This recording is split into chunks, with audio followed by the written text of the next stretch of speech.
معصیت اللہ جن چیزوں سے ناراض ہوتا ہے ان کو ڈٹ کر کرتے ہیں، دنیا جن چیزوں سے ناراض ہوتی ہے اس کو چھوڑنے کی کوشش کرتے ہیں. مطلب اللہ جس سے ناراض ہو اس کی اتنی فکر نہیں ہوتی کہ اس کے چھوڑنے سے کیا ہوگا. دنیا اگر ناراض ہوتی ہے، حکومت اگر ناراض ہوتی ہے، ڈپارٹمنٹ اگر ناراض ہوتے ہیں، ہے نا، تو پھر ہم اس کے لیے سب کچھ کرتے ہیں. جیسا کہ میں یہ چاہتا ہوں کہ انکم ٹیکس میرے اوپر ریٹ نہ ڈالے، تو لہٰذا میں انکم ٹیکس ڈپارٹمنٹ کو وقتاً فوقتاً تمام وہ چیزیں فراہم کرتا رہتا ہوں اور ٹیکس پے کرتا رہتا ہوں. لیکن وہ خوف جو انکم ٹیکس ڈپارٹمنٹ کے تعلق سے دل میں ایک نظر آ رہا ہے، اتنا خوف زکوٰۃ کے معاملے میں نظر نہیں آتا ہے کہ اگر زکوٰۃ نہیں دوں گا تو جو ہے کائنات کا بنانے والا مالک میری پکڑ کرے گا. مطلب گویا انکم ٹیکس سے اس لیے ڈر لگتا ہے کہ ڈپارٹمنٹ پکڑ لیں گا، مال پر ہاتھ ڈالیں گا، ہے نا، عزت پر بات آ سکتی ہے، لوگ جب گرفتار ہو کے جائیں گے نہیں پے کرتا تھا، ہے نا. لیکن یہی ڈر کبھی اللہ کے معاملے میں نظر نہیں آتا کہ اگر ہم زکوٰۃ برابر نہ دے تو اللہ بارش کو روک دیں گا، اللہ ہمیں جو ہے نقصان پہنچائیں گا، ہماری جان و مال کی حفاظت جو اللہ چھوڑ دیں گا. یاد رکھیں جس مال کی زکوٰۃ دی جاتی ہے اللہ اس کی حفاظت کرتا ہے، تو وہ ڈر نظر نہیں آتا. تو میں یہ کہنا چاہ رہا ہوں کہ آج دنیا کے بہت سارے خوف ہمارے دل میں ہیں، آج دنیا کی بہت سارے ڈر ہمارے دل میں ہیں، لیکن جیسا ڈر اللہ سے ہونا چاہیے، جیسا ڈر جہنم سے ہونا چاہیے جو اللہ رب العزت نے بنائی ہے، جیسا ڈر اللہ کے غضب سے ہونا چاہیے کہ کہیں اگر ہم گناہ اور معصیت کے کام زندگی میں نہ چھوڑے تو اللہ غضب کریں گا، اللہ سخت پکڑ کریں گا، اللہ سخت پرسش کریں گا، اللہ جو ہم سے سوال کرنے والا ہے. اتنا ڈر نظر نہیں آتا جتنا دنیا کے معاملات میں ٹیچر کیا سوال کریں گا، ایگزام میں پیپر میں کیا آ جائیں گا، ڈپارٹمنٹ کیا مجھے فلاں کریں گے، اگر یہ کام نہیں کروں گا تو اس کا اثر میں تجارت پر ایسا آئے گا. تو ہم دنیا کے سارے ڈر اپنے دل میں لیے ہوئے سوائے اس ڈر کے جو اللہ کا ڈر ہمارے دل میں ہونا چاہیے. اور یہ بہت اہم چیز ہے یاد رکھیے، خشیت الہی جس کو ہم اللہ کا ڈر.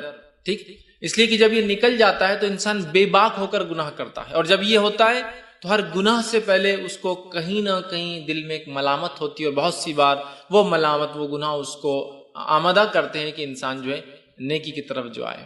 تو یہ بڑی اہم بات ہے، یاد رکھیے اس چیز کو سمجھنا یہ وقت کی ضرورت ہے. ہم جیسا دیگر چیزوں سے دنیا میں ڈرتے ہیں اس سے کہیں گنا زیادہ ہمیں اللہ کا ڈر ہونا چاہیے، اور ایسا ڈر جو ہمیں صحیح سمت میں لے کر چلے، ایسا ڈر جو ہمیں گناہوں سے بچنے میں جو مدد کرے، ایسا ڈر، ایسا خوف، ایسی خشیت اللہ کی کہ جو ہمیں جو ہے معصیت کے کاموں سے روک لی. بڑی اہم چیز ہے. نبی اکرم صلی اللہ علیہ وسلم نے ایک حدیث میں بیان کیا تھا کہ 3 لوگوں کے تعلق سے ایک واقعہ تھا جو غار کے اندر چلے گئے تھے اور پتھر ڈھک گیا. تو جب تینوں نے یہ طے کیا کہ اپنی اپنی کوئی نیکی بیان کرے، اس کو وسیلہ بنے اللہ کے پاس تاکہ اللہ اس مصیبت کو دور کرے، اس میں سے ایک شخص نے یہ بات کہی کہ اللہ، میں نے، اس کے رشتے میں وہ بہن تھی، چاہے شاید اس کی ممیری بہن یا چچیری بہن تھی، میں نے یہ خصلت، ایک بری نیت ڈالی اپنے بہن پر، اور جب ایک بار جو ہے مشکل اور پریشانی کی حالت آئے اور وہ میرے پاس آئی مجھ سے مانگنے کے لیے، تو میں نے کہا کہ اگر تو میرے ساتھ منہ کالا کریں گی تو میں جو ہے تجھے یہ پیسہ دے دوں گا. وہ بیچاری مجبور تھی، اللہ وہ راضی ہو گئے میرے اس عمل پر، اور جب میں اس کے ساتھ منہ کالا کرنے کے لیے اس کے قریب بڑھا تو اس عورت نے مجھ سے کہا، جو کہ رشتے کی اس کی بہن تھی، اے اللہ کے بندے، اللہ سے ڈر. اور یہ الفاظ اس کے سنتے ہی جو ہے اللہ وہ کہتا ہے میں گھبرا گیا، اور صرف تیرے خاطر میں نے، حالانکہ کوئی دیکھنے والا نہیں تھا، میں نے اس گناہ کو ترک کر دیا. اللہ رب العزت نے اس مصیبت کو ان لوگوں سے دور کر دیا. تو یہاں دیکھیے اس خاتون کا اس شخص کو یہ کہنا، اے اللہ کے بندے، اللہ سے ڈر، اور اس شخص کا اس سے ڈر جانا اور اس گناہ کو چھوڑ دینا. تو میں بھی یہی کہنا چاہ رہا تھا کہ ہمارا اللہ سے ڈر، خوف الہی ایک دم صحیح سمت میں ہو، جو ہمیں آمادہ کرے، جو ہمیں مجبور کرے کہ جو ہے ہم گناہوں سے بچیں، جو ہمیں آمادہ کرے کہ ہم جن چیزوں سے اللہ ناراض ہوتا ہے ان سے بچیں، جو ہمیں آمادہ کرے کہ ہم منکر سے، برے کاموں سے اپنے نفس کو روکے، اور اللہ کا ڈر ہمیں آمادہ کرے، ہمیں آگے بڑھائے کہ ہم نیکی کریں، ہم ایسے کام کریں جو جہنم سے بچاتے ہیں اور جنت میں لے جاتے ہیں. ہم جو ہے ہر بار جو امر بالمعروف، اچھائی کا حکم لوگوں کو دے، خود بھی نیکی کرے اور دوسروں کو اس کا حکم دے. تو ہمیں یہ بہت ضرورت ہے کہ ہم جو اللہ کے ڈر کو، خشیت الہی کو اپنے دل میں ڈالیں. اللہ رب العزت جو ہے ہماری سخت پکڑ کرنے والا ہے. اور ایمان کے تعلق سے نبی اکرم صلی اللہ علیہ وسلم اس حدیث کو یاد کیا، اس میں آپ نے فرمایا ایمان خوف اور امید کے بیچ میں ہے، ایمان ڈر اور امید کے بیچ میں ہے. ایمان جو ہے ڈر اور امید، خوف اور امید کے بیچ میں، ایمان دونوں کے بیچ میں ہوتا ہے. ایک طرف خوف، ایک طرف امید ہے. اور یہ بات نبی اکرم صلی اللہ علیہ وسلم نے تب بیان کی تھی جب ایک صحابی کے انتقال کا وقت قریب تھا. آپ صلی اللہ علیہ وسلم کے پاس پہنچے اور پوچھا کیسا لگتا ہے؟ تو کہا ڈرتا ہوں اللہ کے عذاب سے، اس کی جہنم سے. تو آپ صلی اللہ علیہ وسلم خاموش رہے، تھوڑی دیر بیٹھے رہے. پھر پوچھا اب کیسا لگتا ہے؟ تو صحابی نے کہا امید کرتا ہوں کہ اللہ رب العزت مجھے جنت دیں گا، مغفرت کریں گا. آپ صلی اللہ علیہ وسلم نے کہا ہاں، جو اس حال میں مرا اس حال میں مرا تو یقیناً وہ جو ہے درست تھا اور وہ ایمان پر تھا، اس لیے کہ ایمان خوف اور امید کے بیچ میں ہے۔ خوف ایک طرف اور امید، ڈرتا بھی ہوں کہ گناہوں کی وجہ سے پکڑ ہوں گی، امید بھی رکھتا ہوں کہ اللہ اس کے باوجود بھی انشاءاللہ معاف کریں گا، تو یہی بڑی اہم چیز ہے۔ لیکن یہ بات یاد رکھیے، ایمان صرف امید کے ساتھ جڑا نہیں، خوف اور امید کے بیچ کا حصہ ہے وہ۔ ہم کیا کر رہے ہیں؟ صرف امید امید اور امید، میں نے یہ گناہ کیا اللہ انشاءاللہ معاف کر، میں نے فلاں کیا اللہ مجھے معاف کر، میں نے زکوٰۃ دی اللہ مجھے معاف کریں گا، میں نے نماز نہیں پڑھی اللہ مجھے معاف کریں گا، میں نے روزے رکھی اللہ معاف۔ ہم صرف امید امید اور امید رکھ رہے ہیں۔ خوف اور امید کے بیچ ہے اسلام، ایمان۔ پہلے خوف کی کہیں میری زکوٰۃ پہ اللہ پکڑ نہ کرے، یا اللہ میں توبہ کرتا ہوں تو اس سے رب دوں گا، امید ہے کہ اللہ مجھے معاف کریں گا۔ سمجھ رہے؟ خوف اور امید کے بیچ میں ایمان ہے۔ خوف ہے مجھے کہ اللہ جو ہے میں نے فلاں معصیت کی تو پکڑ لے تو میں تو کہیں کا نہیں رہوں گا، امید کرتا ہوں اللہ میں نے تجھ سے توبہ کی تھی تو اس توبہ کو بھی قبول کرے گا۔ تو خوف اور امید کے بیچ میں یاد رکھیے ایمان ہے، دونوں کے بیچ کا وہ حصہ یاد رکھیے۔ تو ہمیں بھی جو ہے اپنی کیفیت ویسی ہی بنانا ہے کہ خوف اور امید کے بیچ ہمیں رکھنا ہے اپنے آپ کو۔ یہ بڑی اہم چیز ہے یاد رکھیے، خوف اور امید کے بیچ ہم رہیں، ورنہ آج ہم دیکھ رہے ہیں صرف امید کر رہے ہیں کچھ لوگ، اور کچھ لوگوں کا حال ہے صرف خوف کا معاملہ کر رہے ہیں۔ ویسے خوف کا معاملہ بڑا کمزور نظر آتا ہے، امید ہی ہم لوگوں کو زیادہ ہے کہ ہمیں اللہ معافی کر دیں گا بس، اور خوف کا کوئی ایسی حالات یا کوئی بات نظر نہیں آ رہی ہمارے۔ تو اس بات کو ہمیں یاد رکھنا ہے، اور ہمیں اپنے دل میں اللہ تعالیٰ کا حقیقی ڈر، حقیقی خوف ہمیں پیدا کرنا ہے، اس لیے کہ اس کے بغیر ہم ایمان کی نہ چاشنی اٹھا سکتے ہیں، اور نہ ہی اس کے بغیر کوئی شخص حقیقی ایمان والا کہلا سکتا ہے۔ تو ہمیں اللہ کا ڈر ویسے اپنے نفسوں میں پیدا کرنا ہے جیسے اللہ کا ڈر پیدا کرنے کا حق ہے، یاد رکھیے حق ہے۔ آئیے چند باتیں میں آپ کے سامنے اسی عنوان کے تحت رکھنے کی کوشش کروں گا، جو کہ ایک بہت اہم عنوان ہے، ایسا عنوان جو انشاءاللہ ہمیں گناہوں سے بچائیں گا، ایسا عنوان کہ اگر یہ ڈر پیدا ہو جائے تو ہم جو ہے انشاءاللہ عزیز بہت سارے نیک کاموں میں آگے بڑھیں گے، اور معصیت کے اور برائی کے کاموں سے اپنی نفس کو روکتے رہیں گے۔ اللہ رب العزت نے اسی بات کو یوں فرمایا اپنی کتاب کے اندر سورہ سجدہ سورہ نمبر 32 آیت نمبر 15 سے لے کر 17 میں اللہ نے مومنوں کی کچھ صفت بیان کی۔ آئیے اس صفت کے بارے میں اللہ کیا فرماتا دیکھیے۔ اللہ فرماتا ہے انما یؤمن بآیاتنا الذین اذا ذکروا بها خروا سجدا وسبحوا بحمد ربهم ولا يستكبرون۔ اللہ رب العزت کہہ رہا ہے کہ اللہ فرماتا ہے ہماری آیتوں پر وہی لوگ ایمان لاتے ہیں، وہی لوگ ایمان لاتے ہیں جنہیں جب کبھی نصیحت کی جاتی ہے، اللہ کی آیتیں سنائی جاتی ہے تو وہ سجدے میں گر پڑتے ہیں۔ کیا کرتے ہیں وہ لوگ؟ سجدے میں گر پڑتے ہیں، اور آگے اور اپنے رب کی حمد اور اس کے بعد اس کی تسبیح اور بڑائی بیان کرتے ہیں۔ حقیقت میں اللہ سے ڈرنے والے، حقیقت میں نیک بندے، حقیقت میں مومن بندے وہ ہیں کہ جب اللہ کی آیتیں ان کو سنائی جاتی ہے، ان کو نصیحت کی جاتی ہے تو ان کے دل کانپ اٹھتے ہیں اس نصیحت، اور وہ سجدے میں گر جاتے ہیں، اور وہ اللہ کی حمد بیان کرتے ہیں، وہ اللہ کی تسبیح بیان کرتے ہیں، اور وہ تکبر نہیں کرتے اپنے رب کے سامنے۔ مطلب اللہ کی آیتیں بتانے کے بعد نہ عمل کرنا تکبر کی علامت ہے، تو وہ تکبر نہیں کرتے اپنے رب کے سامنے، اور اللہ نے فرمایا وَهُمْ لَا يَسْتَكْبِرُونَ، اور وہ تکبر نہیں کرتے۔ تَتَجَافَ جُنُوبُهُمْ عَنِ الْمَضَاجِعِ، اور ان کے پہلو جو ہے وہ بستروں سے دور ہوتے ہیں، مطلب وہ راتوں کے وقت اللہ کی عبادت کرتے ہیں۔ دیکھیے ایک تو مومن کی صفت، آیتیں سنائی تو دل نرم ہو جاتا ہے، بات کو سن لیتے ہیں، تکبر نہیں کرتے، اور جیسی اللہ کی آیتیں سنائی جاتی ہے تو سجدے میں گر پڑتے ہیں اور اس کی بڑائی بیان کرتے ہیں، اس کی حمد و ثنا بیان کرتے ہیں، یہ ان کی صفت۔ دوسرا آگے اللہ رب العزت کیا فرماتا ہے؟ اور ان کے پہلو بستروں سے الگ ہوتے ہیں، مطلب رات کی نماز قائم کرتے ہیں تو بستروں سے الگ رہتے ہیں۔ پھر فرمایا جو ہے مزہ یدعون ربهم خوفا وطمعا، اور اپنے رب کو وہ آواز دیتے ہیں، دعائی دیتے ہیں، دعا کرتے ہیں، پکارتے ہیں، کیسے؟ خوف اور امید کے ساتھ اپنے رب کو آواز دیتے ہیں، خوف اور امید کے ساتھ، چونکہ ایمان اس کے بیچ میں ہے۔ تو اللہ فرماتا ہے اپنے رب کو خوف اور امید کے ساتھ جو ہے پکارتے رہتے ہیں، اور پھر فرمایا تمام وَمِمَّا رَزَقْنَاهُمْ يُنْفِقُونَ، اور جو کچھ اللہ نے دیا اس میں سے وہ جو ہے خرچ کرتے ہیں۔ پھر اللہ نے فرمایا فَلَا تَعْلَمُ نَفْسٌ مَّا أُخْفِيَ لَهُم مِّن قُرَّةِ عَيْنٍ، اور وہ نہیں جانتے، ان کی نفس نہیں جانتی کہ ان کے رب نے ان کی آنکھوں کی کیسی ٹھنڈک تیار کر رکھی ہے۔ مطلب جنت کی بات ہو رہی کہ وہ لوگ جانتے نہیں، حالانکہ ان کی آنکھوں نے دیکھا نہیں ہے کہ ان کے رب نے کیا ٹھنڈک تیار کر رکھی، پھر بھی وہ اللہ کی آیتوں پر نرم ہوتے ہیں، سن لیتے ہیں، سجدے میں گرتے ہیں، تکبر نہیں کرتے، راتوں میں نمازیں قائم کرتے ہیں، اللہ نے رزق دیا خرچ کرتے ہیں، خوف اور امید سے اللہ کو پکارتے ہیں۔ اللہ نے فرمایا اور وہ حالانکہ جانتے نہیں کہ ان کے رب نے ان کے لیے کیا تیار کر رکھا آنکھوں کی ٹھنڈک کے لیے، مطلب چونکہ غائب کی بات جنت ہے۔ جزاء بما كانوا يعملون، یہ بدلہ ہوگا ان لوگوں کا جو دنیا میں وہ کیا کرتے تھے۔ تو یہاں مومنوں کی جب صفت گنوائی تو ایک صفت گنوائی خوف کہ وہ خوف کے ساتھ اپنے رب کو آواز دیتے پکارتے ہیں، خوف اور امید کے ساتھ اپنے رب کو پکارتے ہیں. ٹھیک، تو ہمیں بھی اس بات کو سمجھنا ہے کہ اللہ کا ڈر، خشیت الہی ایک بڑی اہم چیز ہے، اور اپنی نفسوں میں ہمیں پیدا کرنا ہے، اپنی اولاد کی تربیت اس پر کرنا ہے، اپنے آپ کو اس کے لیے تیار کرنا ہے. ورنہ اگر یہ پارٹ، یہ حصہ نکل گیا تو جس بے باکی سے آج دنیا کی محبت کا اظہار کرتے ہیں، دنیا کے پیچھے بھاگ رہے ہیں، وہ کبھی ختم ہونے والی. یاد رکھیے، جب تک کہ ایک انسان اللہ کا ڈر حقیقی معنوں میں اپنے دل میں نہ ڈال لے، جیسے کہ صحابہ، تابعین، تبع تابعین کی ہم زندگی دیکھیں، سلف صالحین کی، حقیقت میں وہ اپنے رب سے ڈرنے والے تھے اور خوف اور امید کے ساتھ اپنی زندگی جیتے تھے. آج افسوس کی بات ہے، ہم صرف امید امید امید اور امید کے ساتھ جی رہے ہیں، جبکہ خوف اور امید دونوں کے بیچ میں ایمان ہے. خالی امید کے ساتھ ایمان جڑا نہیں ہے، خوف بھی ہو امید بھی ہو، اس دونوں کے بیچ میں ایمان ہے. تو ہم صرف جو ہے خوف کی بات، ہم ایمان کی بات مطلب جس کو کہیں گے، ہم صرف بات کریں امید کی، خوف بھی ہونا چاہیے. نبی اکرم صلی اللہ علیہ وسلم نے حدیث میں جو ہے اس تعلق سے اللہ کی ڈر، خشیت الہی کے تعلق سے بیان کیا، اور یہ جو ہے روایت جامع ترمذی کی ہے. آپ صلی اللہ علیہ وسلم فرمایا اور کہا، اللہ سے ڈرنے والوں کے تعلق سے حدیث ہے، اور یہ حدیث قدسی ہے. آپ نے فرمایا اور کہا، اخرج من النار من ذکرنی یوما او خافنی فی مقام.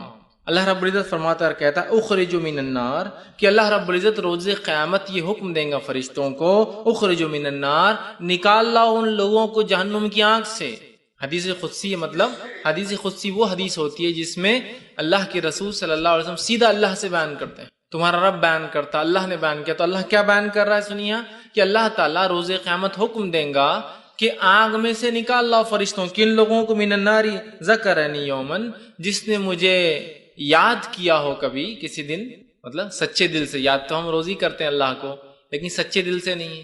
قرآن بھی پڑھیں تو خیالت کہیں اور ہے، نماز بھی پڑھے تو خیالت کہیں اور ہے، تسبیحات بھی پڑھ رہے تو سارے مسجد کا چکر لگا لے رہے کہ کون کیا کر رہا ہے. تو ہر چیز میں سچے دل سے جس نے مجھے ایک دن بھی یاد کیا ہو، نکال لاؤ. اور آگے فرمایا، یومن او اخافنی فی مقام، اور کبھی مجھ سے ایک بار ڈرا ہو، اس کو بھی نکال کے لا لو جہنم سے. حقیقت میں کہ گناہ کرنے ہم جا رہے ہو، اور اس گناہ کے وقت اللہ کے ڈر کی وجہ سے گناہ چھوڑ دے، لوگوں کے ڈر سے نہیں، یا رشتہ دار کیا کہیں، نہیں، صرف ایک کوئی نہیں تھا. جیسا کہ اس آدمی کا واقعہ کیے جو اپنی بہن کے ساتھ رشتے کی منہ کالا کرنا چاہتا تھا.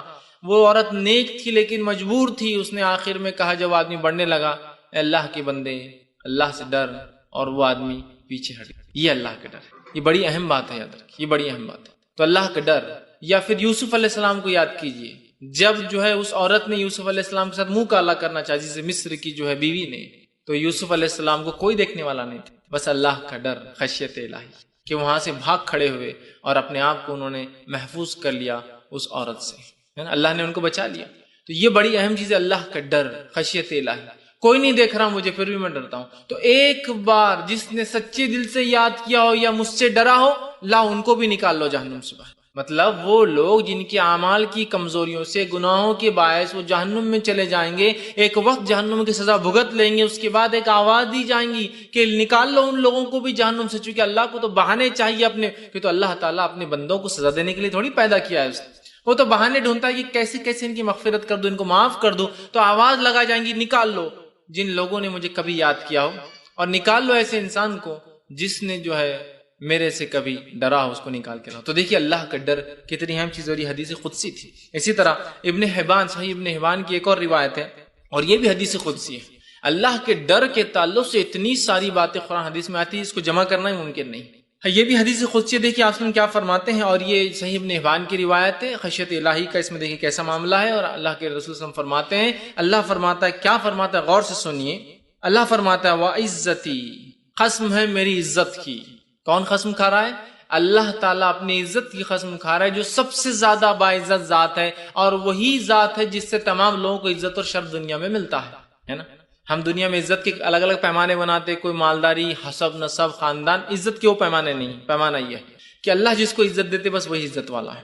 وَعِزَّتِي، اللہ کہہ رہا ہے، تو عزت کی قسم ہے میری، خود اللہ اپنی قسم کھا رہا ہے کہ میری عزت کی قسم ہے، لا اجمع علی عبدی خوفین وامنین، میں کبھی بھی اپنے بندوں پر 2 خوف اور 2 امن کو ایک ساتھ جمع نہیں کروں گا. سبحان اللہ. کیا معنی 2 خوف اور 2 امن کو اللہ ایک ساتھ جمع نہیں کرے گا؟ آگے خود اللہ رب العزت اپنے نبی کو بتا رہا ہے حدیث قدسی میں کیا معنی ہے. اللہ فرماتا ہے، اذا اخافانی اخافنی فی الدنیا، جو دنیا میں مجھ سے ڈرا، تو اللہ فرماتا دنیا امنتہ یوم القیامہ، تو میں اس کو قیامت کے دن امن دے دوں گا۔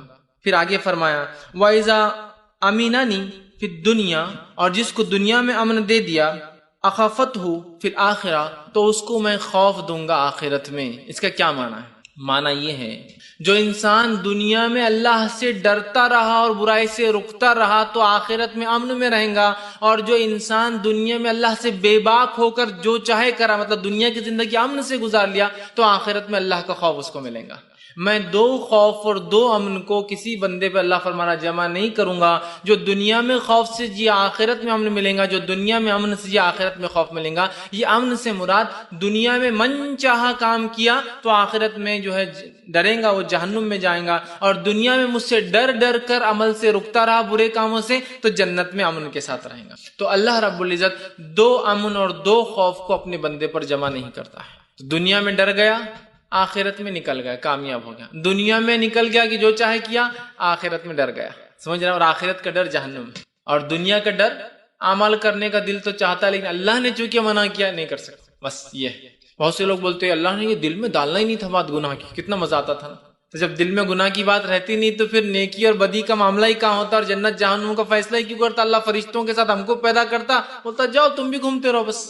یہ ایک اللہ نے ایسا کیوں کیا، کیوں ہم کو پیدا کیا، یہ اس کی مرضی تھی، واللہ عالم، یہ ہم نہیں جانتے۔ اور مالک سے غلام کو کوئی حق نہیں ہے پوچھنے کا، سوائے اس کے کہ مالک خود بتا دے کہ بھائی کیوں میں نے کیا یہ، لیکن ہم کو حق نہیں چیلنج کرنے کا۔ اب کام یہ ہے کہ ہم پیدا کر دیے گئے، جو کہا جا رہا ہے بس عمل کیا جائے، بس ختم۔ یہ اب کام ہے ہمارا۔ اب ہم سوچیں گے نہیں اللہ نے ہم کو خامخواہ پیدا کر دیا، اب ہم سے سوال کریں، نہیں، ہو گیا ہو گیا۔ اب جو بتایا جا رہا ہے وہ کرنا ہے، کیوں کیا وہ بعد میں اللہ تعالیٰ کا فضل ہوگا ہم پہ رحم کی بتا دے، نہ بھی بتائے تو اس کی مرضی۔ سمجھ رہا بات؟ تو پیدا کر دیا، اب کام کرنا ہے ہم کو، اچھے نیکی کرنا ہے، یاد رکھیے۔ تو یہاں دیکھیے کہ اللہ تعالیٰ نے جس کو دنیا میں جس نے خوف کھایا تو ہم دیکھیے خشیت الہی کی اہمیت، آخرت میں امن میں رہ گیا۔ اور دنیا میں جس نے موج مستی کر لی، منمانی کر لی، دنیا کی زندگی گزار لی اس کے مطابق اچھی، تو آخرت میں اس کو بہت ڈرنا پڑے گا اپنے رب سے۔ تو دو خوف اور دو امن کبھی جمع نہیں کرتا اللہ تعالیٰ ایک بندے پر۔ صحیح بخاری کی ایک روایت ہے، اور اس روایت کے اندر بھی دیکھیے ایک شخص کا خوف الہی، اللہ کا ڈر، اللہ سے جو وہ ڈرتا تھا، گاڈ فیئرنگ تھا وہ، اس ڈر نے اس کے ساتھ کیا کیا ذرا سنیے۔ صحیح بخاری کی روایت ہے، ابو ہریرہ رضی اللہ عنہ حدیث کے راوی فرماتے نبی اکرم صلی اللہ علیہ وسلم نے فرمایا، کہا کہ تم سے پہلے زمانے میں ایک شخص تھا، اس شخص کی جب موت کا وقت قریب آیا تو اس نے اپنے بیٹوں کو بلا کر کہا جب میں مر جاؤں تو مجھے جلا دینا، جلا کے میری راکھ کو پیسنا اور مختلف پہاڑوں پر مختلف زمین پہ جا کر اس کو ہوا کے ساتھ اڑا دینا۔ کیوں؟ تو آگے وہ کہتا ہے جلا دینا اور میری راکھ پیس کر ہوا میں اڑا دینا، اللہ کی قسم اس نے مجھ پر اگر گرفت کی تو مجھے سخت سزا دے گا، اور ایسی سزا کہ کسی کو اس نے نہیں دی ہوں گی۔ بیٹوں سے کیوں کہا اس نے مجھے جلا کے اڑا دینا؟ کہ اللہ کی قسم میں نے اتنے گناہ کیے زندگی میں کہ اللہ میری مرتے ہی گرفت کرے گا، اور ایسی سخت گرفت کرے گا میرے گناہوں کی وجہ سے کہ جیسی گرفت اس نے کسی کی آج تک کی ہی نہیں ہوں گی۔ مطلب وہ انسان بہت زیادہ گناہ کر چکا تھا، اور اس کا اللہ سے جو ڈر تھا اس گناہوں کی وجہ سے، اس ڈر نے اسے مجبور کیا کہ اپنے بیٹوں کو ایسی وصیت کرے۔ اس کے بیٹوں نے چونکہ اس نے وصیت کی تھی، وہ مر گیا، اسے جلایا، اس کی راکھ کو پیسا اور الگ الگ جگہ پہ اڑا دیا۔ اللہ رب العزت نے جو ہے فوراً حکم دیا زمین کو، اور ایک حکم سے وہ آدمی جمع ہو کے اللہ کے سامنے کھڑا ہو گیا۔ اب اللہ نے اسے سوال کیا، میرے بندے کیوں کر کے آیا تھا ایسی وصیت دنیا میں کہ مجھے جلا دینا، جلا کے اڑا دینا الگ الگ جگہ، کیوں کر کے آیا تھا ایسی وصیت؟ تو وہ جو ہے حکم دے تو وہ جمع ہو گیا، وہ شخص زندہ تیار ہو گیا۔ اللہ نے پوچھا، اللہ نے اسے فرمایا تجھے کس چیز نے ایسا کرنے پر آمادہ کیا؟ تو اس نے کہا اللہ تیرے خوف نے، میرے گناہ اتنے زیادہ تھے دنیا میں کہ تیرا ڈر مجھے لگا کہ میرے رب کے سامنے کیا جواب دوں گا، رسوا ہو جاؤں گا نا اللہ کے سامنے، تو میں کیا جواب دوں گا، تیرے ڈر نے مجھے یہ مجبور کیا۔ اللہ رب العزت اس کے اس ڈر سے اتنا خوش ہوا کہ اسے بخش دیا اور مغفرت کر دی۔ خوف الہی اتنی بڑی چیز ہے کہ یہ گناہ گار انسان کے گناہ بھی بخشے جا سکتے ہیں اگر حقیقی اللہ کا ڈر ہو۔ یہ نہیں کہ بس نماز ہوئی، نماز کے بعد کچھ تو بھی کرے تو بہت سے لوگ کرتے ہیں، بس چلو اب گناہ ہو گئے معاف، لیکن پھر نماز سے نکلے وہی نیت کے ساتھ کہ اگلے کو دھوکہ کیسا دوں۔ حج کو گئے توبہ توبہ توبہ توبہ، اب کوئی گناہ نہیں، لیکن حج اس لیے کر کے آیا کہ پرانا اکاؤنٹ کلیئر ہو جائے، اب نئے سے سرے سے جرم کروں۔ سمجھ رہے؟ ہم لوگوں کا مزاج ہی بن چکا ہے، نہیں اس شخص نے گناہ کیے تھے، جانتا تھا اللہ کی پکڑ ہے، جانتا تھا اس کی جہنم ہے، اس کی پکڑ بہت سخت ہے، اس ڈر نے اسے مجبور کیا کہ اس نے حکم اور وصیت دی مجھے جلا دو۔ اللہ رب العزت کے لیے کیا ناممکن تھا، اس نے حکم دیا، مٹی نے اسے اٹھا کے کھڑا کر دیا، وہ زندہ اللہ کے سامنے کھڑا ہو گیا۔ اللہ نے سوال کیا کہ کس چیز نے تجھے مجبور کیا تھا کہ تو یہ کہے؟ تو کہا اللہ تیرا ڈر۔ اس شخص کو گناہ تو کیے تھے لیکن اپنے رب سے حقیقی ڈر تھا کہ میرا رب میری گرفت کرنے والا ہے، میرا رب میری پکڑ کرنے والا۔ تو اس ڈر نے اسے مجبور کیا اور رب العزت نے اس ڈر کو اتنا پسند کیا۔ اللہ پسند کرتا ہے جو بندے اس سے ڈرتے ہیں، توبہ کرتے ہیں، کہ اس نے معاف کر دیا۔ اللہ کا ڈر سے مراد یہ ہے کہ ہم گناہوں سے بچیں، نیکیوں کی طرف آمادہ ہو، اچھے کام کرے، برائی سے اپنی نفس کو روکے۔ یہ بات یاد رکھیے، نہیں تو اللہ کا ڈر بولے تو بس کچھ تو بھی آپ ڈر سمجھ رہے، توبہ کر رہے پھر معاملہ نہیں، حقیقی ڈر۔ تو اس شخص کو حقیقی ڈر تھا اپنے گناہوں کی وجہ سے کہ میں جہنم میں نہ جاؤں۔ اللہ رب العزت نے اس کو جو ہے معاف کر دیا اس کے ڈر کی وجہ سے۔ تو اللہ کا ڈر بڑی اہم چیز ہے۔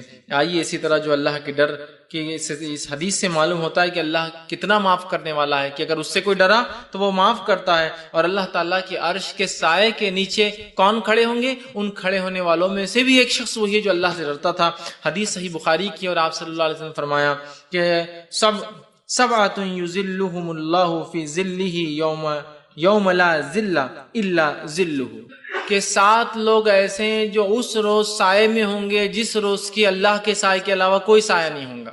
7 لوگ، 7 پیپل، مطلب 7 وہ لوگ جو اللہ کے سائے کے نیچے ہوں گے اس روز جس روز اللہ کے سائے کے علاوہ کوئی سایہ نہیں ہوگا۔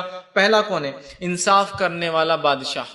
پہلا شخص جو اللہ کے سائے میں روز قیامت ہوگا وہ انصاف پسند حکمراں، بادشاہ، خلیفہ، لیڈر یا جج جو ذمہ دار ہو لوگوں کے اندر فیصلہ کرنے، انصاف پسند پہلا انسان۔ دوسرا فرمایا اور کہا اس جوان کو جو شروع جوانی سے اللہ کی عبادت کرتا رہا ہو، ایسا نوجوان جس کی جوانی کی ابتدا سے جوانی کی انتہا تک وہ اللہ کی عبادت کرتا رہا ہو، مطلب اس کا جوانی کا فیز سٹارٹ سے اینڈ تک وہ اللہ کی عبادت میں گزرا ہو۔ اور انسان جوان ہوتا ہے 10 سال سے، بالغ ہو جاتا ہے نا 10 سال کے اسلام میں، اس لیے عبادتیں فرض ہو جاتی ہیں۔ 10 سال سے شروع ہوتا ہے تو کم و بیش یہ عمر کا جو ہے 30، 33 یا 35 سال تک یہ چلتا ہے۔ کہ سب سے حدیث میں الفاظ ہے نا، انسان جنت میں اس حالت میں جائے گا جو دنیا میں سب سے خوبصورت تھا، اور وہ اپنے عمر کے مرحلے میں 30 سے 33 کے بیچ کی عمر ہوگی، مطلب 30 سے 33 کی عمر اس کی ایسی عمر ہوتی ہے جس عمر میں سب سے زیادہ طاقتور ہوتا ہے، اور اس کے بعد پھر ڈھلان شروع ہو جاتی ہے 33 کے بعد، بیماریاں یہ وہ ڈھلتے جاتا ہے۔ تو اسی لیے میں بھی کہہ رہا ہوں کہ 10 سے لے کر کم و بیش 30، 33، 35 تک یہ پیریڈ ہے، یہ جوانی کہلائیں گا، جو کہ آپ دیکھیے 25 سال کا کم و بیش مرحلہ ہو رہا ہے۔ تو جس کی ابتدا جوانی کی کیسے ہوئی؟ جس کی جوانی کی ابتدا ہوئی عبادت میں، اور جس کی جوانی کی انتہا مطلب اس نے اپنی ساری جوانی کو اللہ کی عبادت میں گزارا، ایسا بھی انسان جنت میں ہوگا۔ یہ بڑی اہم چیز ہے۔ اور آج افسوس کی بات ہے ہم نوجوان اپنی زندگیوں کو کیا کرتے ہیں؟ گناہ اور معصیت میں گزارتے ہیں۔ دیکھیے آپ کالج لائف، اسکول لائف کے ایک مرحلے سے آدمی جب ہائر اسکول میں آتا ہے وہ جوان ہو جاتا ہے، 8th اسٹینڈرڈ، وہاں سے لے کر اپنے زندگی پورے کالج لائف، ہمارے نکاح اور ہماری عمر کے 30-35 سال تک ہم صرف معصیت اور گناہ کے کام کریں اللہ، اور اس کے بعد پھر توبہ توبہ توبہ توبہ توبہ، جب عمر ڈھلنے لگی، بیماریاں لا کے لپٹ گئی، اور جس میں ساتھ دینا چھوڑ دیا، سماج نے ساتھ دینا چھوڑ دیا، مال کمانے کی طاقت نہیں رہی، تو پھر توبہ چالو ہو گئی اور اللہ سے بس گڑ گڑا رہے ہیں، دعائیں کر رہے ہیں۔ تو جس نوجوان کی جوانی اللہ کی عبادت میں گزریں گی، دوسرا وہ شخص ہے۔ تیسرا وہ شخص ہے جو شخص جس کے دل مسجد میں لٹکا ہوتا تھا، کہ ایک نماز پڑھتا ہے تو دوسری نماز تک اس کا دل لٹکا ہوا ہوتا ہے بیچ میں، کی کیا ہو رہا ہوگا، کہ میں لیٹ نہ ہو جاؤں، کہ مجھ سے نماز نہ چھوٹ جائے، کہ تاخیر نہ ہو جائے، کہ جماعت نہ مجھ سے چھوٹ جائے، کہ رکعتیں نہ مجھ سے، اس کا دل مسجد میں اٹکا ہوا ہوتا ہے۔ تیسرا شخص وہ ہے۔ چوتھا شخص وہ ہے وہ آدمی جس نے اللہ کے لیے دوستی کی ہو اور زندگی بھر دوست رہا ہو، اور اس کی جدائی تک اس دوست سے اس کی دوستی مطلب جمع بھی ہوا اللہ کے لیے اور جدا بھی ہوا اللہ کے لیے، مطلب 2 لوگ جو ملتے ہیں اللہ کے لیے اور جدا ہوتے ہیں اللہ کے لیے۔ تو ایک معنی یہ کہ دنیا میں اگر ملے بھی تو اللہ کے لیے، اگر الگ بھی ہو رہے تو اللہ کے لیے۔ ایک معنی یہ کہ ملنے سے ختم ہونے تک اللہ کے لیے ساتھ رہے، مطلب شروعات بھی دوستی کی اللہ کے لیے بھی، اور مر بھی گئے ٹوٹنے تک اللہ کے لیے ہی دوستی رہی۔ یہ ایک معنی ہے، رہے ساتھ بھی تو اللہ کے لیے، جدا ہو بھی تو اللہ کے لیے۔ آج ایسی دوستی ہم کہاں دیکھتے ہیں؟ ہم رہے ساتھ کسی کے معصیت اور گناہوں کے لیے، معصیت گناہ چھوڑ دیو تو ہم دوستی بھی چھوڑ دیتے ہیں۔ سب سے زیادہ دوست اچھے کون ہے؟ جو پیسہ خرچ کرتا ہے، حرام کاری کروا رہا ہے، فلاں، یہ بہت اچھا دوست، ارے یار وہ بند کر دیا تو اپن نے جانا چھوڑ دیا اس کے بعد، ہے نا؟ تو یہ آدمی۔ اس کے بعد آپ فرماتے ہیں پانچواں وہ مرد جس کو ایک مرتبے والی خوبصورت عورت منہ کالا کرنے کے لیے بلائے اور وہ کہے میں اللہ سے ڈرتا ہوں۔ کیوں کہا مرتبے والی خوبصورت عورت؟ اس لیے ایک چیز تو اس کے مرتبے کی وجہ سے ڈر نہیں ہے کہ راز فاش ہوگا. اسٹرانگ لیڈی ہے نا, بہت اس کا مقام ہے, سمجھ, تو راز فاش ہونا ممکن نہیں ہوتا. چھوٹے موٹے لوگوں کے راز جلدی فاش ہوتے, بڑے لوگوں کے راز فاش نہیں ہوتے. ایک تو مرتبہ ہونے کی وجہ سے وہ کیس دبا سکتی ہے, آسانی سے معاملات کو مٹا سکتی ہے, اس کا مرتبہ ہے نا. دوسرا نہ صرف مرتبہ ہے, وہ خوبصورت بھی ہے, اس میں ایک اٹریکٹیو پارٹ بھی ہے. ایک ڈر تو یہ کہ دنیاوی مشکلیں ہٹ جائیں گی اگر پکڑے بھی گئے تو, چونکہ وہ ایک بہت اونچے اثر رکھنے والی لیڈی ہے. دوسرا خوبصورت بھی ہے. اثر رکھنے والی خوبصورت عورت بلائے اور وہ کہے میں اللہ سے ڈرتا ہوں, اس لیے کوئی بدصورت عورت بلائے تو انسان ویسے بھی جاتا نہیں. اثر وسر نہیں تو اس کو کوئی اٹریکشن, سمجھ رہے آپ, تو خوبصورت بھی ہے, اثر رکھتی ہے اور بلا رہی ہے, اور یہ تب کہہ رہا ہے, حالانکہ ڈر نہیں, دنیا کا ڈر نہیں, میں اللہ سے ڈرتا ہوں. اس کے بعد آپ فرماتے ہیں چھٹا وہ جس نے اکیلے جو ہے تنہائی میں چھپا کر صدقہ دیا ہو, ایسا صدقہ دیا ہو کہ ایک ہاتھ سے دیا ہو تو دوسرے ہاتھ کو نہ پتا, سیدھے ہاتھ سے دیا ہو تو الٹے ہاتھ کو نہ پتا. ایسا خاموشی میں اس نے ڈونیشن دیا, صدقہ دیا, چندہ دیا, عطیات دیتا تھا کہ ایک ہاتھ سے دیا تو دوسرے ہاتھ کو پتا نہیں.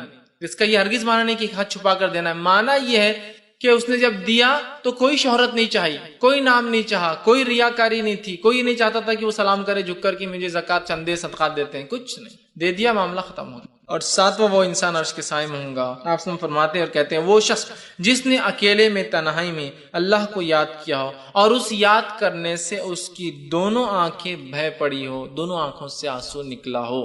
7 لوگ جو اللہ کے سائے میں ہوں گے جس دن کوئی سائے نہ ہوں گا. آخری 7واں انسان وہ ہے جو اللہ کے ڈر سے رویا ہو. ٹھیک, حدیث کے الفاظ ہے وہ شخص جس نے اکیلے تنہائی میں اللہ کو یاد کیا تو اس کی دونوں آنکھیں بھیگ گئی, بہہ پڑی. اور یہاں دیکھیں حدیث کے الفاظ, اکیلے تنہائی میں رویا ہو. اجتماعیت میں آدمی بہت رو لیتا ہے. مثال کے طور پہ کسی کا انتقال ہوا ہو تو آپ دیکھیے ہر تھوڑی دیر میں ایک لہر آتی غم کی اور رونے کی. جب کوئی نئے رشتے دار انٹروڈیوس ہوتے جاتے ہیں تو اتنی دیر سب کو رونا آتا. اب وہیں کوئی آدمی اکیلا کھڑا رہ کر رو نہیں دیکھیں گا آپ کو کوئی. اکیلے رونا یہ آدمی کو تبھی آ سکتا ہے جب وہ بے انتہا اور بے لوث کسی سے محبت کرتا ہے انتقال پر. تو اسی طرح اللہ سے اکیلے میں ڈر کر رویا. اجتماعیت میں کوئی بھی رو لے رہا ہے, دعائیں ہوتی اجتماعیت کے لوگ کتنا زور سے رو رہے ہیں, ان کے رونے کے مقابلے میں ان کی زندگی کے عمل نظر نہیں آ رہے کہ زندگی میں اتنا ڈر, جتنا رو رہا ہے اتنا ڈرتا ہو کہ معاملات میں اتنا صحیح ہو. تو اجتماعیت میں تو رو لیتے ہیں. علی بن ابی طالب رضی اللہ عنہ کے زمانے میں ایک انسان مسجد میں رو رہا تھا تو آپ نے فرمایا تیرا بہتر ہوتا اکیلے میں رونا, اس لیے کہ اکیلے میں رونے سے یہ فضیلت کو وہ حامل ہو جاتا کہ اللہ کے لیے رویا نا اکیلے. تو دیکھیں حدیث, اکیلے میں اللہ کے لیے رویا.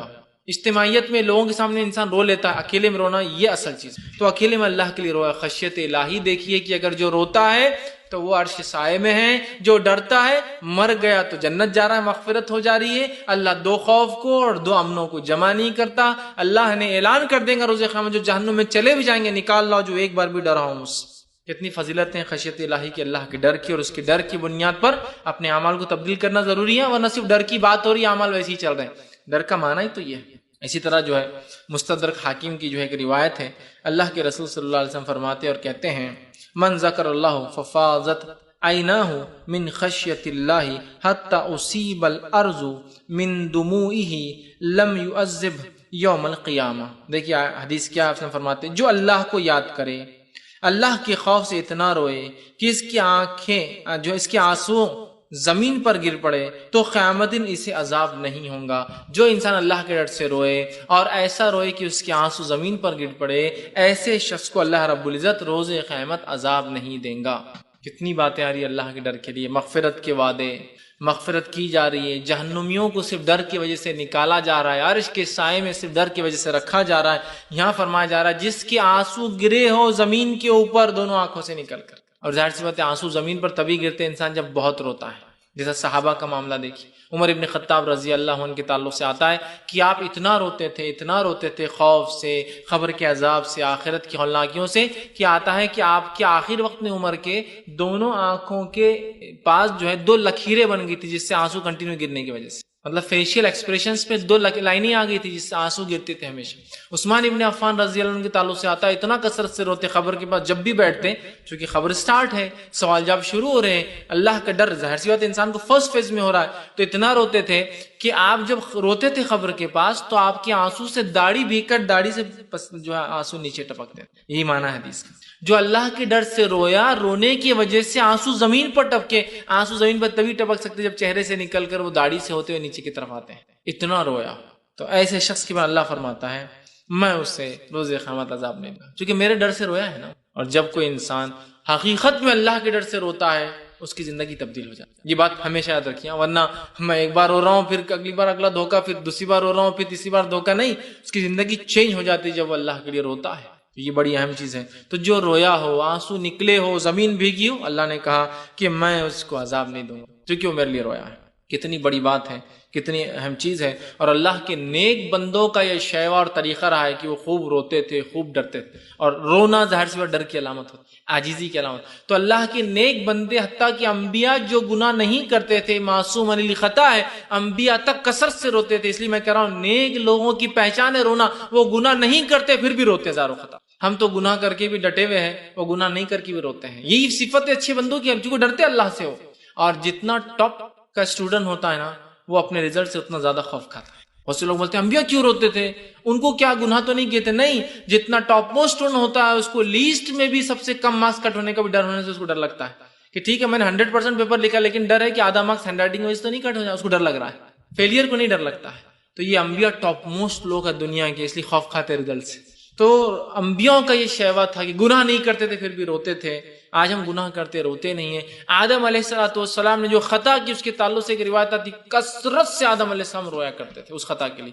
نوح علیہ السلام کے تعلق سے اسلاف لکھتے کہ نوح کا نام نوحہ سے پڑا, اتنا روتے تھے. اتنا نوحہ سمجھتے نا, نوحہ رونا, اتنا روتے تھے نوح علیہ السلام کہ ان کا نام نوح رکھ دیا گیا نوحہ کی وجہ سے, کیا کثرت سے روتے تھے. کئی انبیاءوں کے تعلق سے آتا ہے کہ بکثرت رویا کرتے تھے, بکثرت رویا کرتے تھے, حالانکہ گناہ نہیں کرتے تھے, روتے تھے عاجزی کی وجہ سے. کہ اللہ کی تھوڑی سی بھی پکڑ کر لے, جو خطائیں, چھوٹی خطائیں تو سب سے ہوتی ہیں, اس سے پکڑ لے. تو آدم کو کہا پھلنا کھاؤ, علیہ السلام کھا لیا, خطا تو ہوئی ہے نا. نوح علیہ السلام ڈر رہے ہیں روز قیامت, ڈریں گے. صحیح مسلم کی روایت ہے کہ کہیں اللہ مجھے آج میری بددعا کی وجہ سے نہ پکڑ لے جو میں نے اپنی قوم کے خلاف کی تھی. ابراہیم علیہ السلام ڈریں گے جو میں نے توریا بات کو گھما کے پیش کیا تھا 2-3 موقعوں کے اوپر, کہ اللہ مجھے نہ پکڑ لے.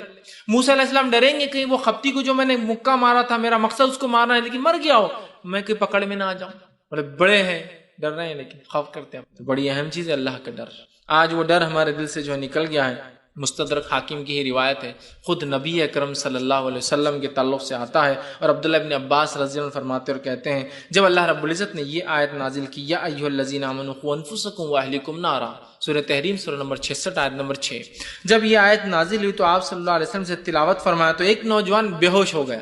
ایک نوجوان مطلب ایک نوجوان صحابی بے ہوش ہو گیا, اور بے ہوش ہو کے بہت زور سے شیورنگ جس کو ہلنے لگے. ہو بے ہوشی میں ہوتا ہے نا کبھی آدمی, وہ ہوتا بہت تیزی سے ہلنے لگے. نبی اکرم صلی اللہ علیہ وسلم جو ہے اس شخص نوجوان کے نزدیک اور فرمایا کہو لا الہ الا اللہ. اس نوجوان نے کہا لا الہ الا اللہ, تو آپ صلی اللہ علیہ وسلم نے اسے بشارت دی اور کہا کہ جو ہے تمہیں میں جنت کی بشارت دیتا ہوں. کیونکہ اس نے جب آیت سنی قوا انفسکم اہلیکم نارا, تو اس جہنم کے تذکرے نے اس کو بے ہوشی میں ڈال دیا اٹھا, کہ ہو سکتا ہے اس کے گناہ ہوں گے, ہو سکتا ہے وہ یہ سوچ رہا ہوں میرے گھر والوں کو میں کیسے بچاؤں, وہ بے ہوش ہو گیا.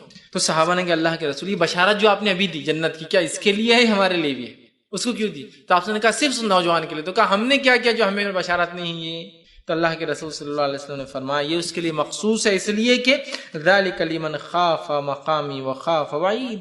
قرآن کی آیت آپ نے پڑھ کے سنا رکھا, اس لیے کہ یہ اپنے رب کے سامنے کھڑے ہونے سے اور خشیت الہی سے گر پڑا, ڈر گیا نا.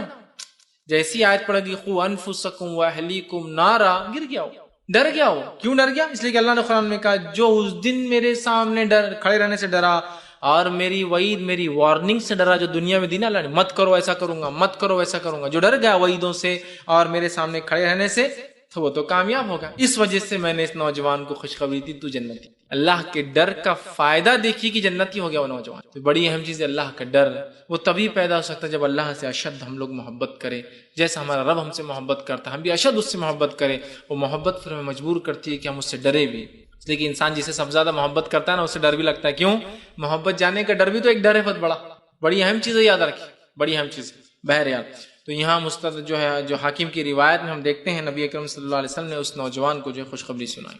ابو داؤد کی روایت ہے جو ہے نبی اکرم صلی اللہ علیہ وسلم کی خوف کا جو کیفیت خوف کی ہوتی تھی وہ یہ تھی کہ ایک صحابی فرماتے کہ آپ صلی اللہ علیہ وسلم، ابو داؤد کی روایت ہے کہ آپ صلی اللہ علیہ وسلم جب نماز پڑھتے ہیں تو نماز میں آپ کو دیکھا گیا کہ آپ نماز میں جو ہے اتنا روتے، اتنی عاجزی کرتے اللہ کی کہ آپ کے سینے سے جو رونے کی آواز آتی تھی ایسا لگتا تھا کوئی چکی چل رہی ہے یا ہنڈیا کے اندر کوئی چیز ابل رہی ہے. ہانڈی میں کوئی ابلتی نا، بلبلے آ کے پھٹتے ہیں، چیزیں الٹتی اندر کی، سبزی وغیرہ آواز ہوتی. تو آپ صلی اللہ علیہ وسلم سجدے میں ہوتے اور اتنا آپ خشیت سے آپ روتے کہ آپ کی وہ آواز لگتا کوئی چکی پیسی جا رہی ہے نا. جب آدمی سسکی لے کے روکتا ہے نا ہلو سے تاکہ کوئی سنے نہ، تو چکی پیسنے سی آواز. اور جب زیادہ روتا ہے اس کی کیفیت بڑھ جاتی ہے تو ہانڈی میں ابلنے کی. تو آپ کی رونے کی آواز ایسی ہے جب چکی پیسی جا رہی ہے، مطلب جب آپ باریک خاموشی میں وہ کرتے، جب بڑھ جاتا تھا ایسا لگتا تھا ہانڈیا میں کوئی چیز ابل رہی. اتنا نبی اکرم صلی اللہ علیہ وسلم خوف کرتے ہیں. جامع ترمذی کی روایت ہے نبی اکرم صلی اللہ علیہ وسلم نے فرمایا اور کہا، 2 خطرے اور 2 نشان اللہ کو بڑے محبوب ہے. 2 ڈراپس، 2 خطرے اور 2 نشان اللہ کو بڑے محبوب. کون سے 2 خطرے؟ پہلا وہ خطرہ جو انسان جو ہے خوف سے اللہ کی آنکھوں سے بہاتا ہے. پہلا کون سا خطرہ؟ آنسو کا خطرہ جو انسان خوف سے اللہ کی بہاتا ہے، اللہ کو محبوب. اور دوسرا وہ خطرہ جو میدان جہاد میں انسان زخم کھا کر خون کا گرتا ہے.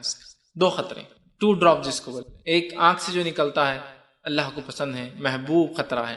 دوسرا جسم جب کٹتا ہے، چھٹتا ہے، گولی لگتی ہے، تیر لگتا ہے، کچھ بھی ہوتا ہے جنگ کے میدان میں، جہاد میں، اللہ کی راہ میں حق کے لیے کوشش کرنے میں، یہ 2 خطرے اللہ کو پسند ہے. اور 2 نشان، ایک نشان وہ جو اللہ کی راہ میں زخم کھایا ہو، جہاد کیا لیکن انتخاب مطلب شہید نہیں ہوا لیکن زخم تو کھایا ہے بہت. ایک وہ نشان جو زخم جو اللہ کی راہ میں کھایا ہو، حق کے لیے کھایا ہو. اور دوسرا وہ نشان جو اللہ کی عبادت کرنے کی وجہ سے اس کے سر پر یا ہاتھوں پہ آ جاتے، کبھی گٹے آتے. انسان جب عبادت کرتا ہے، رف چادروں پر بیٹھتا ہے، عبادت کرتا ہے تو گٹھے آ جاتے. کبھی سر پر آتا ہے، پیر کے کونے پر آتا ہے، جو پیر آپ سجدے قیام کے اندر مطلب قاعدے میں نیچے رکھتے ہیں تو انسانی جس میں نشان بن جاتے، گٹھے بن جاتے. تو آپ نے فرمایا پہلا وہ نشان جو جہاد کے میدان میں زخم کا ہوتا ہے، دوسرا وہ نشان جو انسان عبادت کرنے کی وجہ سے گٹھے آ جاتے ہیں اس کو، چاہے وہ سر پر ہو چاہے وہ پیر پر ہو، جو بیٹھنے سے آتے ہیں. یہ 2 نشان اللہ کو بڑے پسند ہیں. تو اس حدیث میں بھی پہلا وہ خطرہ جو آنکھ سے گرا ہو. تو یہاں بھی دیکھیے خوف الہی کی اہمیت. بہت پسند ہے اللہ کو، اتنا پسند ہے کہ مغفرت کر دیتا اللہ، اس کی معاف کر دیتا. ایک بار بھی کیا ہوں گا اور گناہ گار جہنم میں جائیں گا. لیکن یاد رکھیے توحید پرست ہونا تمام چیزوں کے لیے شرط ہے. توحید نہیں ہے تو پھر یہ تمام یہ جو ایک خطرہ بھی بایا ہو، یہ سب کچھ کام نہیں آنے والا ہے. زندگی بھر بھی روتے رہو تو کام نہیں آنے. توحید کے بعد ہمارے بہت سارے لوگ خوف الہی کا ایسا اظہار کرتے ہیں کہ دیکھ کر رشک ہوتا ہے، لیکن ان کی جب عقیدے کو دیکھتے ہیں تو وہ شرک کرتے ہیں. تو یہ شرک کرنے کی بنیاد پہ تھوڑی خوف الہی فائدہ دینے والا ہے. توحید پرست ہونا شرط ہے. بہرحال دیکھیے آپ یہ خطرہ اللہ کو، یہ خطرے بہت، جس میں یہ بھی آتا ہے سلف صالحین، صحابہ، تابعین، تابع تابعین اس قدر اللہ کا خوف رکھتے تھے کہ دنیا کی ساری چیزیں ان سے خوف رکھتی تھی. یہ فائدہ انہوں نے اٹھایا. ہمارے صحابہ سلف صالحین اتنا جو ہے اللہ کا ڈر رکھتے تھے کہ دنیا کی ساری چیزیں ان سے ڈرتی تھی. اور آج ہم جو ہے اللہ کا اتنا خوف ڈر نہیں رکھتے، اس کی وجہ سے دنیا کی ہر چیز سے ہم کو ڈر لگتا ہے. ہر چیز سے ڈر لگتا ہے نا. یہاں تک کہ آج تو یہ حالت ہے، اللہ رحم کرے، کہ فون بھی آیا تو اٹھانے کو ڈر لگتا ہے کبھی کبھار. پتہ نہیں فون آ رہا، اب یہ جو ملک سے آ رہا وہ ملک سے ہمارے تعلقات اچھے نہیں ہیں، پتہ نہیں میرے ساتھ کیا ہوتا. اپنے رشتہ داروں کو بھی کوئی آدمی فون لگاتا تو اپنے موبائل سے نہیں لگاتا، باہر جا کے STD سے لگاتا ہے. نہیں وہ میرا. اتنا تو ڈر ہے ہم کو دنیا بھر کی چیزوں. تو صحابہ کا معاملہ، تابعین کا، خود نبی اکرم صلی اللہ علیہ وسلم کا معاملہ ہم دیکھتے ہیں کہ اتنے بے باک تھے، اتنا اللہ سے ڈرتے تھے کہ دنیا کی تمام چیزیں ان سے خوف کھاتی تھی. اور جب ہم نے دنیا اللہ کا ڈر چھوڑ دیا تو دنیا کے سارے ڈر ہمارے دل میں آ کے بیٹھ گئے. سارے ڈر بیٹھ گئے. بیٹھے نہیں بیٹھے سارے ڈر آج بیٹھ گئے. سارے ڈر بیٹھ گئے. کیا عزت تھی، کیا مقام تھا صحابہ کا. آپ دیکھیے ابو ایوب انصاری رضی اللہ عنہ، 80 سال کی عمر ہے، جہاد کا اعلان ہوتا ہے قسطنطنیہ، کانسٹینٹینپل، استنبول کے خلاف، جو کہ اس زمانے میں عیسائیت کا جو ہے گڑھ تھا، وہ مرکز تھا قسطنطنیہ کانسٹینٹینپل. اعلان ہوتا ہے اور ابو ایوب انصاری کہتے ہیں میں بھی چلوں گا. لوگ کہتے ہیں تم 80 سال کے ہو چکے ہو، بوڑھے ہو چکے ہو اور بیمار تھے سخت. کہا نہیں پھر بھی میں چلوں گا. تو اللہ کی راہ میں جہاد کی فضیلت ہی اتنی. لیکن یہ تمام چیزیں توحید کے بعد، اس کے بعد اعمال، نماز، روزہ، زکات، تمام چیزوں کی باتیں، بندوں کے حق ادا بھی کرنا اس میں شامل ہے. ورنہ گھر ہے، ماں بیمار پڑی اور آپ بول رہے چلو اللہ کا نہیں ہوتا. آپ ان کے پاس ایک شخص آیا کہ اللہ کے رسول مجھے اجازت دیجیے، مجھے جانا ہے آپ کے ساتھ جہاد میں. کہا تیری ماں ہے تو کہاں جا خدمت کر پہلے بعد میں دیکھ. تو بہرحال ان کا جذبہ دیکھی، کہا مجھے چلنا ہے. کہا چلیے. جب چلے تو محاصرہ کیا گیا، قلعے کو گھیر لیا گیا. جنگ کوئی کامیاب نہیں ہوئی، دشمن نے اپنے آپ کو بند کر لیا. حسن دنیا کا سب سے محفوظ قلعہ تھا. پڑاؤ ڈالا گیا، 3 مہینے کی قریب پڑاؤ ڈالا گیا. ابو انصاری نے وصیت کی اور بیماری بڑھتی گئی. وصیت کی کہ مر جاؤں تو یہیں دفنا دینا، لے کے نہیں جانا، تاکہ روز قیامت یہاں سے اٹھوں اور گواہ رہوں کہ اللہ تیری راہ میں نکلا تھا جہاد کے. ٹھیک ہے، وصیت مانی گئی. آپ وہیں انتقال کر گئے. آپ کا انتقال اور جس خیمے میں تھے اسی خیمے کے اندر آپ کی قبر بنا دی گئی، جو کہ قلعے کی دیوار سے بڑی قریب تھی. مطلب دشمن کے تیر نہ آئے، اس سے دور کا فاصلہ ہوگا، قریب لیکن بہت قریب. آج بھی آپ دیکھیے وہ قلعے کی دیوار سے بہت قریب ہے ان کی قبر. آج بھی آپ دیکھ سکتے ہیں نیٹ کے اوپر. تو بہرحال دفنا دیا گیا. جب دفنا دیا گیا